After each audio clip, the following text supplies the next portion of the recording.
You join me today at the beautiful Hampton Springs, where we're going to check out the brand new Bitekeeper Cube bite alarms, and they believe that these alarms are going to challenge the very best in the business.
These Bitekeeper Cube alarms are a little bit special. They are packed full of features, so there's quite a lot to get through. But the first thing to me that stands out is the build of them. So they're actually made of a metal alloy body, and it just screams quality. In fact, this receiver is possibly one of the best made and looks to be heavy duty receivers that I've come across. Now, in the box I've received, you get 3 alarms, your receiver and your charging cables. Yes, charging cables, which means there's no batteries required. So you can charge them from the comfort of your own home, or you can charge them when you're out fishing from your power bank. But that also begs the question, how long does the charge last? Well, the charge on the receiver lasts up to 30 days in standby mode, and also the alarm lasts up to 20 days in standby mode. Now, the alarm you can actually use without the app, but the app is where the magic happens. So first things first, on the receiver, on the alarm, we need to turn them on. So you hold the button down on one side for 3 seconds, and then you hold the button down on the alarm again for 3 seconds. And then on the box and on the instructions, there's a little scan code that you can scan, and that'll take you through to download the app. So the first thing you see on the app is drift mode. Now, drift mode is kind of like a sensitivity. So when you're getting all that liners from wind, flow on the lake or the river, for example, you flick drift mode on. Let's have a look. And you get a little notification from all the alarms to let you know that drift mode is on. So setting the drift mode, turn it on like that. You'll get your indications from all your alarms. Then you've got alarm 1, 2 and 3, and you can either do just one of them or whichever one's doing your nut in with liners. Then you just click on there, and then that will give you your measurements of how many centimetres of line to go across the roller before you get your indication.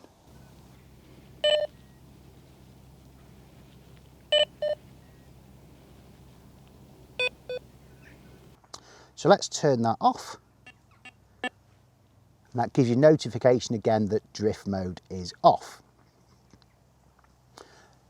So the next option you get on the app is vibration. So let's turn that on. So you click vibration on, and then your receiver gets notification. So what I guess from that is not only the alarm tone you get, is also the vibration. Yes, lovely. So you still get the alarm sound and you get the vibration as well. Once you turn the vibration off, you get another notification from the receiver to let you know that one of the modes has changed, which is quite a nice touch. So every time you do something on the app, you get notification in the receiver. Right, so now the next one is mute. Great, so I've pressed mute and I've got notification again from all the alarms. So let's see, does that mute the alarm or just the receiver? Let's have a look. Right, lovely. So that's muted absolutely everything, which is a nice touch. I think all alarms nowadays need that mute function, because when you're putting your bobbins on, you're getting all the beeps and everything, and it annoys me when I'm doing it myself, let alone other anglers on the lake. Right, so the next option you get is volume. So that's a nice touch. So while you're working through the alarm, while you're working through the app, every time you touch the alarm button, your receiver will go off and you'll get a notification of how loud it is. I wonder how loud it actually goes. Let's have a look.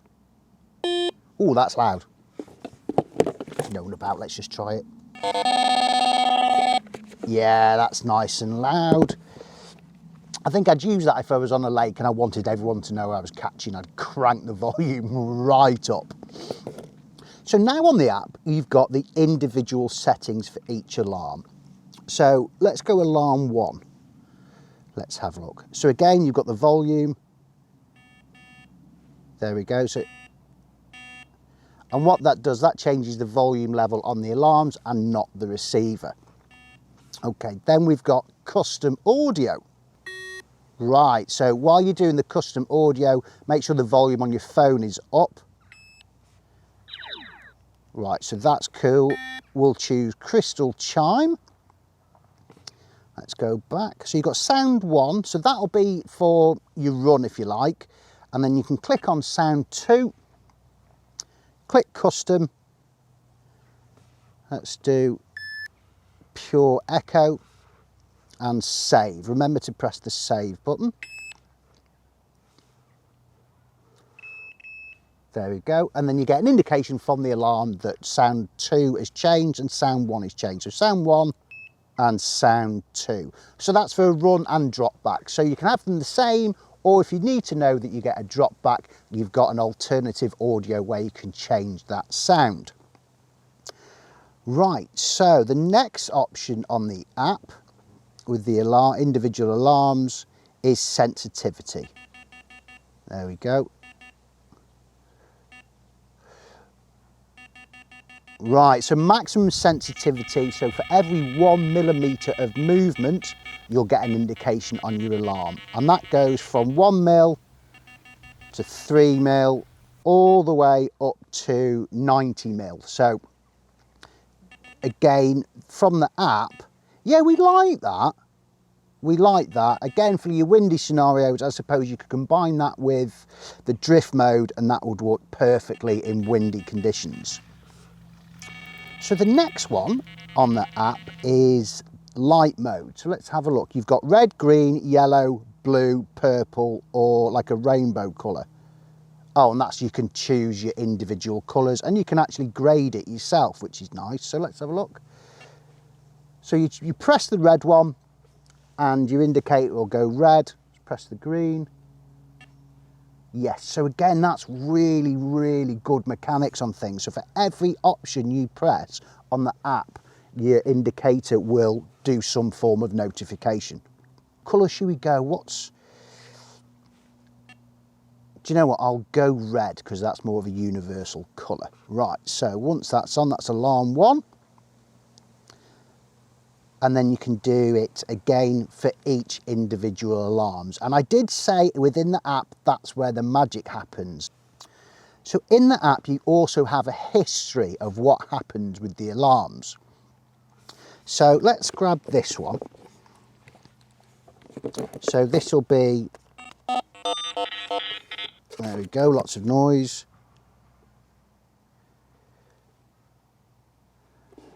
That's good. So that tells me that that alarm on today's date and at 12:30, which is the time now, the alarm has moved 48 mil. Oh yeah, that's quite nice. And then that actually stores on the app. So the history of what's happened with alarm 1, 2 and 3, 1, 2, 3, will stay on the history of the app. And if I press manage, let's have a look. So if you press manage, you can then delete it all if you move pegs or you move somewhere else, or you just don't want the history anymore from that session. So we'll cancel that. That's lovely. And you can actually set phone notifications on the app as well. So you can have it going through the alarms individually. You can then have it going through the alarms and the receiver. And you also get an indication on your phone if some type of activity happens at the alarm head end. So just turning my attention back to the alarm heads again. Oh, there we go. So I've had the alarm, the receiver went off, and then I got the phone notification as well. But as I said, turning my attention back to the alarm head. Inside the alarm, just here, they've got a rod-friendly rubber inlay, which obviously protects your blank. Now, the receiver boasts a 500-metre range. Not that we should really need that type of range, but 500 metres, that type of range is right up there with all the big guns in the industry. So your Foxes, your Nash, your Delkins, things like that. 500 metres is a great range. And it doesn't surprise me, in all honesty, because as I said earlier, this receiver is really nice and sturdy. And you can just see this bit on the top where the aerial is. It's almost like a walkie-talkie. And finally, that just brings me back to the app, because what I've been doing both on and off camera is playing around with the alarms and playing around with the app. And I was a little bit concerned it would have smashed my phone battery. So I've had a look, and when I got to the lake, my phone battery was 97%, and my phone battery is now 95%. So that gives me massive confidence that I can play around with the app to my heart's content, get my alarms just how I want them without it draining my battery life on my mobile phone. But while I was playing, I also noted there's an update area on the app. Now that's a nice little touch, that, because if there's any firm software upgrades or things like that that the company release, you can get that all through the app. So that could be different LEDs, different tones, things like that. Now, different tones, I wasn't going to do this, but what it has shown is that this company consider themselves both professional with a little bit of humour. So not only have they created some really hard wearing alarms, they've also put lots of different tones in. Now you've got the standard beeps and things like that, but then there's a little subsection that says fun. Now I've scrolled through a few of those and I've chose this one. Let me just see if you can pick up on this. Oh, ready? Listen. I love that. So that one is the sheep. Yes, there's a tone on here called sheep, and I'm pretty sure that will wake a lot of you up in the middle of the night when you get a one-noter. So that's all from me. Please subscribe to the Carpology YouTube channel to keep update with everything. And if you click on the bell, you'll get all the notifications of when our next videos are released.